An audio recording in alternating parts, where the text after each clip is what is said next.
Hi! இன்னைக்கு பசங்களுக்கு ரசம் சாதம், பால் சாதம், தொட்டுக்க உருளைக்கிழங்கு. அதுதான் ஸ்கூலுக்கு டிஃபன் குடுத்தேன்.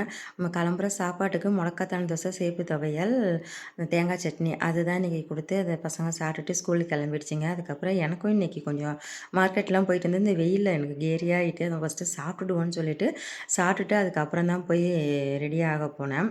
போய் ரெடி ஆயிட்டு வந்து மார்க்கெட்டுக்கு போயிட்டு வந்த ப மளிகை காய்கறியெல்லாம் அப்படியே வச்சிருந்தேன். எல்லாத்தையும் எடுப்போன்ட்டு. அந்த மாம்பழம் அவ்வளோ பெரிய மாம்பழம். அது என்ன மாம்பழம்னு எனக்கு தெரியல. ஆனா டேஸ்ட்டா தான் இருந்துச்சு. அதுக்கப்புறம் தான் அம்மா சொன்னாங்க, "அது நாட்டுக்காய் சொல்லுவாங்கள்ல, அந்த மாதிரி நாட்டு மாம்பழம்" அப்படின்னாங்க.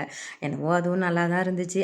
சரின்னு எல்லாத்தையும் ஒண்ணு ஒண்ணா எடுத்து வச்சா வேலைக்கு ஆவாதுடா சாமி அப்படின்னுட்டு, தலைகீழ எல்லாத்தையும் கொட்டி கட கட கடன்னு எல்லாத்தையும் பிரிச்சு வச்சாச்சு தனித்தனியா. எல்லாத்தையும் அப்புறம் கிஸ்ல போட்டு மதியானம் சமைச்சுட்டு, இன்னைக்கு அமாவாசைங்கிறதுனால அப்பாவுக்கு படையல் போட்டுட்டு அதோட சாப்பிட்டோம். 2 பொரியலோட. இன்னைக்கு இப்படி தான் எங்க பொழுது போணுச்சு.